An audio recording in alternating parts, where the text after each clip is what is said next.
नमस्कार दोस्तों, स्वागत है आपका मेरे चैनल पे। मैं हूँ सीए अंतिमा गौतम। अगर मैं मेरे पापा को 10 लाख रुपए दूँ और उनको बोलूँ कि आपको ये 10 लाख रुपए इन्वेस्ट करने हैं, तो वो कहाँ कहाँ इन्वेस्ट करेंगे? तो वो दो ही जगह इन्वेस्ट करेंगे, एक तो है एफडी और एक है गोल्ड। बचपन से ही मुझे सिखाया गया है कि अगर आपको इन्वेस्टमेंट करना है तो आप इन दो ही जगह करो। क्यों? क्योंकि एक तो एक सेंस ऑफ सिक्योरिटी रहती है इनमें। हमें पता है कि गोल्ड की प्राइसेस अगर पास्ट ट्रेंड देखा जाए तो अप ही चली है, और FD is something which gives us the fixed rate of return. तो क्या गोल्ड में हमें इन्वेस्ट नहीं करना चाहिए? I am not saying that, क्योंकि अगर आप गोल्ड का पास्ट चार्ट देखें, अगर पास्ट ट्रेंड आप देखते हैं तो गोल्ड का ट्रेंड हमेशा अप ही रहा है, डाउनवर्ड ट्रेंड नहीं रहा है। तो आप कुछ percentage of your portfolio gold में भी इन्वेस्ट कर सकते हैं। तो अच्छा, अब आपने डिसाइड तो कर लिया है कि आपको गोल्ड में इन्वेस्ट करना है, बट क्या क्या तरीका है जिससे आप गोल्ड में इन्वेस्ट कर सकते हो? तो इस वीडियो में हम बात करेंगे कि आप कौन से तरीके से गोल्ड में इन्वेस्ट कर सकते हैं। तो शुरू करते हैं वीडियो को। सबसे पहला तरीका है फिजिकल गोल्ड परचेज करना, जो कि ट्रेडिशनल तरीका है। तो आप किसी भी ज्वेलर के पास जाते हैं और आप गोल्ड परचेज करते हैं। अब गोल्ड किस फॉर्म में आप परचेज कर सकते हैं? या तो आप कॉइन की फॉर्म में कर सकते हैं, या आप बुलियन की फॉर्म में कर सकते हैं, या फिर आप ज्वेलरी की फॉर्म में कर सकते हैं। अब इसके क्या क्या डिसएडवांटेज है? सबसे पहला डिसएडवांटेज है कि आपको स्टोरेज की टेंशन रहती है। तो अगर आप घर पे रखेंगे तो आपको चोरी का डर रहेगा। अगर आप इसको किसी बैंक के लॉकर में रखेंगे तो आपको वो एडिशनल कॉस्ट बेयर आउट करनी पड़ेगी। सेकंड है कि आपको प्योरिटी की टेंशन रहेगी। तो आपको नहीं पता कि उस ज्वेलर ने कितना परसेंटेज ऑफ गोल्ड दिया है। तो आपको हमेशा प्योरिटी की टेंशन रहेगी कि जो गोल्ड मैंने खरीदा है वो प्योर है भी कि नहीं।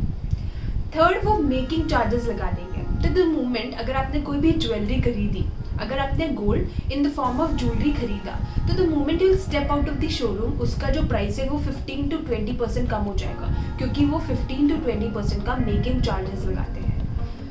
उसके अलावा कुछ ज्वेलर्स हैं जो जीएसटी भी लगाते हैं। तो ये सब है एडिशनल डिसएडवांटेज अगर आप फिजिकल गोल्ड परचेज करते हैं तो। सेकंड जो आप इन्वेस्ट कर सकते हैं वो है डिजिटल गोल्ड के अंदर। तो डिजिटल गोल्ड होता क्या है? डिजिटल गोल्ड में आप ये अपना जो अमाउंट है वो आप इस पर्टिकुलर कंपनी को देते हैं। वो कंपनी 3 कंपनी से गोल्ड परचेज करती है। अब यहाँ पे आपको कोई भी मिनिमम इन्वेस्टमेंट की चिंता नहीं है। अगर आप किसी ज्वेलर के पास जाएंगे तो आपको मिनिमम कुछ इन्वेस्टमेंट अमाउंट तो देना ही पड़ेगा। अगर आप 1 ग्राम का भी सोना खरीदना चाहते हैं तो आपको मिनिमम उतना अमाउंट तो देना ही पड़ेगा। बट इन दिस केस अगर आप डिजिटल गोल्ड खरीदना चाहते हैं तो आप मिनिमम 500 रुपीज़ से भी स्टार्ट कर सकते हैं। तो मतलब कोई भी मिनिमम बार नहीं है, आप कितने भी अमाउंट को इन्वेस्ट कर सकते हैं। तो ये लोग किस तरीके से काम करते हैं कि आप इनको पैसा देंगे, ये आगे किसी 3 कंपनी से गोल्ड परचेज करती है और रखती है। अब इसके क्या क्या प्रोज और कॉन्स हैं? सबसे पहला तो कि डिजिटल गोल्ड खरीदते हैं तो जो आपको सिक्योरिटी की टेंशन थी वो यहाँ पे नहीं रहेगी, क्योंकि आपको गोल्ड स्टोर नहीं करना है, सामने वाली कंपनी आपके लिए गोल्ड स्टोर कर रही है। सेकेंड, आपको प्योरिटी की कोई टेंशन नहीं है, क्योंकि ये लिस्टेड है तो यहाँ पे आपको प्योर फॉर्म में ही गोल्ड मिलेगा। थर्ड, अगर आपको डिलीवरी लेनी है तो आप 5 to 7 ईयर्स के बाद डिलीवरी भी ले सकते हैं इफ़ यू वांट। थर्ड जो फॉर्म है जिसमें आप इन्वेस्ट कर सकते हैं गोल्ड में, वो है गोल्ड एक्सचेंज ट्रेडेड फंड, जिसको हम गोल्ड ETF भी बोलते हैं। तो बेसिकली गोल्ड और लिस्टेड ये दोनों मिला के एक गोल्ड ETF बनाते हैं। तो आप कुछ अमाउंट इनको देंगे, ये फिजिकल गोल्ड में खरीदेंगे। आपका पैसा पूरा इकट्ठा होने के बाद ये या तो फिजिकल गोल्ड खरीदेंगे, या फिर गोल्ड कंपनीज में इन्वेस्ट करेंगे, या फिर कुछ डेट सिक्योरिटी में इन्वेस्ट करेंगे लिक्विडिटी मेंटेन करने के लिए।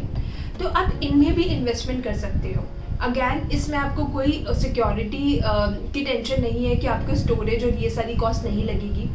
प्योरिटी की कोई टेंशन नहीं है, because it is a listed security, तो आपको प्योरिटी की भी कोई टेंशन नहीं होनी चाहिए। इसके अंदर आप गोल्ड ETF है, इसके अंदर आप मिनिमम 1 ग्राम इन्वेस्ट कर सकते हैं।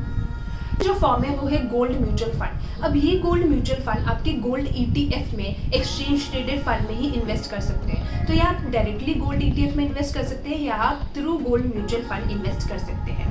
Again it has the same advantage. यहाँ पे क्योंकि ये म्यूचुअल फंड है तो इसका एक्सपेंस रेशियो भी लगेगा आपको एक्स्ट्रा, और आपको एग्जिट चार्जेस भी लगेंगे। तो इन केस अगर आप 1 ईयर की विद इन सेल आउट कर देते हैं तो आपको कुछ एग्जिट लोड भी लगता है, तो ये एडिशनल चार्जेस के साथ आता है। नेक्स्ट जो इन्वेस्टमेंट है वो है सोवरेन गोल्ड बॉन्ड, जो कि इशू किया है आरबीआई ने।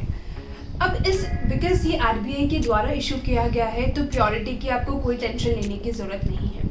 अच्छा, सोवरेन गोल्ड बॉन्ड के क्या क्या एडवांटेज है? सर 2.5% पर एनम से आपको इंटरेस्ट मिलेगा, जो बाकी किसी भी, जो मैंने आपको बाकी पहले मीन्स बताए जिसमें आप इन्वेस्ट कर सकते हैं, उनमें किसी में भी ये सब चीज़ नहीं मिल रही थी। तो आपको 2.5% से इंटरेस्ट मिलेगा। सेकंड, आप इसको एज अ कोलैटरल भी रख सकते हैं और इसके ऊपर लोन भी ले सकते हैं। थर्ड, आपको इसका एक लॉक इन पीरियड होता है, तो आपको 8 साल तक इसको रखना पड़ेगा।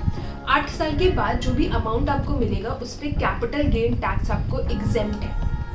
5 साल के बाद भी आप पैसा विड्रॉ कर सकते हैं, बट उसके बाद जो भी आपको कैपिटल गेन मिलता है उसके ऊपर आपको टैक्स देना पड़ेगा। और ये जो 2.5% इंटरेस्ट जो आपको मिल रहा है ये भी टैक्सेबल इंटरेस्ट है। अच्छा, आप इसको कैसे खरीद सकते हैं? तो आरबीआई अपना इशू निकालता है, आप उससे भी इसको परचेज कर सकते हैं, या फिर आप इसको सेकेंडरी मार्केट के थ्रू भी परचेज कर सकते हैं। तो आरबीआई तो विद इन अ ईयर कुछ इशू ही निकालता है। अगर आपको उसके अलावा परचेज करना है तो आप सेकेंडरी मार्केट में, जैसे अपन नॉर्मली लिस्टेड सिक्योरिटीज़ परचेज करते हैं, वैसे ही सोवरेन गोल्ड बॉन्ड भी ट्रेड होते हैं, तो आप वहाँ से भी परचेज कर सकते हैं। तो ये सब मीन्स थे जिससे आप गोल्ड में इन्वेस्ट कर सकते हैं।